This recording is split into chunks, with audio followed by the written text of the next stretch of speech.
So, at what point did you hook up with South Park Mexican? That was when Kid Frost took me to Espanola, New Mexico for a car show. And he was telling me about this guy in Houston. Had to be 99, 90, end of 98 or early 99. Yeah, we got this guy, South Park Mexican, man. He's blowing up in Houston. He shut shit down. And I'm sitting there thinking, I never heard of him. And I'm the coldest Mexican in this motherfucker. I got the most game, you know what I mean? So I don't know what's going on. He's like, well, we'll do a show with him in New Mexico. So Frost takes us to New Mexico, and South Park Mexican has a show that we meet. What's up? What's up? Somehow we clicked. Just good. Just on regular chopping game. We smoking. You know what I mean? I always had the good weed. You know what I'm saying? So we're smoking, chopping up. He's like, yeah, I want to bring you to Houston. And that's the first time someone said, I'm gonna fly you to a Texas. You know what I mean? He said he's gonna fly me another rapper. I'm like, okay, cool. Fly me out there. I'll go. Flew me out there. I went the first time I ever been in Houston in my whole life, and I got turned out. I got turned out by everything. The strip club culture, the girls, even the music, the screw music. I was like, oh my God. And he was right. SPM would walk into a club and the whole shit was shut down. The crowd, we couldn't even move. They were all trying to attack him. This was 99 before he really got his deal with Universal. So right. I was with Dope House and I never went back. That's when my roommate got raided. I never went back. I said, oh my God, I'm staying right here. And I would write songs for SPM. I'd write them for myself. He would come in the studio and say, yeah, I want that on my album. So I would take my verses off and he'd leave one verse and he'd put two verses on it. And then we do the songs. Like every song I've been on with South Park Mexican, I wrote the hook and he just put it on his album. Okay. So you went out there in 99? Yeah. And South Park Mexican started really blowing up. Like independently, and then he got his deal with Universal and he was doing crazy numbers. Crazy. And it wasn't really on everyone's radar, but down there, oh yeah, it was huge. Yeah, it was huge. Yeah, because when I come back to California, they weren't really up on it yet. It's crazy. I would come to Cali and they're like, "Oh, he's weak." I'm like, "Damn, that's a trip." You know what I mean? I thought he was tight. To me, he's tight. You know, and the movement was so big, man. They couldn't. I mean, SPM. Carlos is his real name. SPM. We'd go to Oklahoma. We'd go every city we went to. We sometimes have to do two shows because the first show was sold out and there was thousands of people trying to get in, and it really was hitting me so crazy because I had just left the Bay when the Bay scene was cracking. You know, when the Bay local scene was cracking, when they actually had the support from their stations, the JT, the bigger figures, the Mac Malls. You know what I mean? When it was big, and then it started changing more corporate. And then I go to Houston, and I'm back to where it's just support. You know what I mean? And I was like, oh my God. And then for some reason, me and him became real close. Good dude, man. You know what I mean? And he'd help me out. Like I said, I write all the songs. Wiggy Wiggy Wiggy was like a big radio song for us back then. And I happened to write that and I was on it. I was in the video and that expanded my shit. So it's always JT, Funky Aztecs, Frost, and SPM are like the cornerstones who blew up Baby Bash. So you go out to Houston in 1999. You join up with Dope House. Did you actually sign to Dope House Records? Yes, I did. You signed to Dope House Records. You're working with South Park Mexican. It's getting bigger and bigger. The Universal deal comes together. And then in 2001, there's an arrest that happens where he's charged with aggravated sexual assault of a 9-year-old. He was 31 at the time. I don't know if he gets convicted of that, but then that opens up another can of worms where in 1993, he ended up impregnating a 13-year-old girl who wanted child support, I guess, is how the story got broken. And he was 23 at the time. He gets convicted for sexual assault of a minor and gets sentenced to 45 years in prison. Yeah, I was right there. You were right there when all that happened. Right there. So from your point of view, does he have a defense when it comes to that? Yeah, I mean, I would never support a child molester, a child predator, or whatever. I wouldn't care if it was my father, if it was my brother, if it was my mother. I would never support a child predator. I was there. I know what happened. I was there when the female that he was having an affair with made the phone call to Dope House Records saying she wanted $20,000 from Carlos because he was having an affair with her because Carlos was fucking with her. So Carlos is fucking with it's his best friend's girl. That's why the kids were staying out at his house because they were friends. They grew up together. So he was fucking her on the side while he was married. His best friend was in jail. He started fucking the wife. The wife's daughter is the one staying at their house because she stays with the friends with Carlos's daughter. Okay.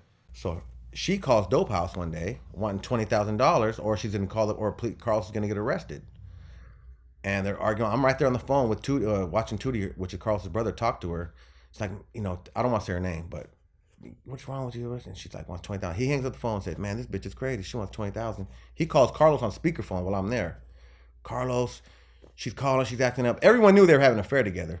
She wants $20,000. You're gonna go to jail. And Carlos like, man, fuck that bitch. That bitch is crazy. I want to give her no fucking money because Carlos, stopped fucking with her back with his wife, blowing up, making so much noise. So Carlos is South Park. It's not Carlos South Park. Carlos was like, man, fuck that bitch. I ain't giving her no fucking money.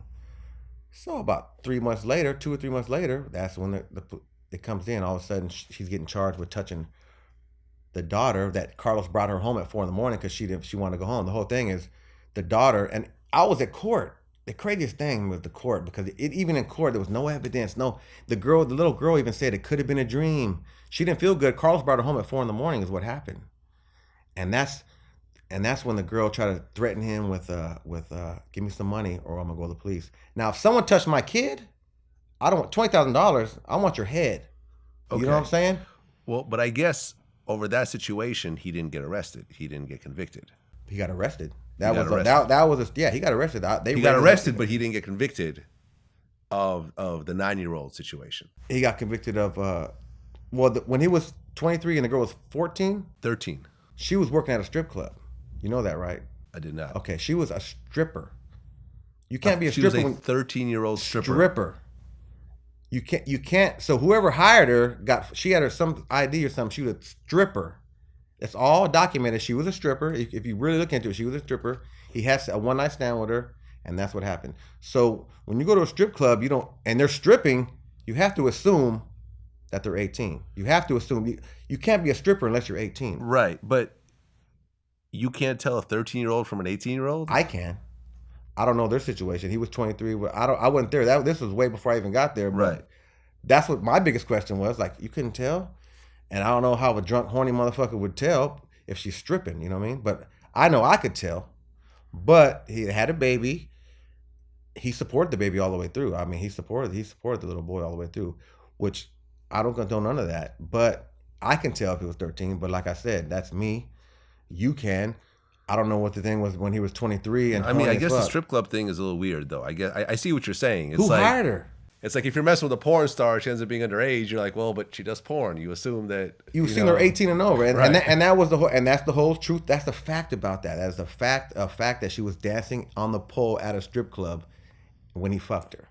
So I'm not knowing, did he even think about checking ID? I mean, from the stripper, she wasn't a waitress, stripper. At 13. When she got pregnant, yeah, that's when he met her. It was a one-night stand. That's crazy, and that's the truth. Like I said, I don't condone none of that. I would never back a child predator.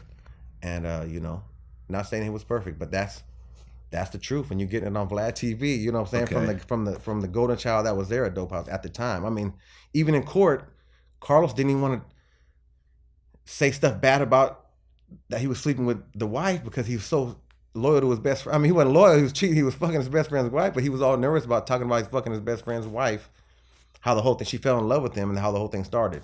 Now that's my opinion. Everyone has their own opinion. Of course, the jury had their own opinion.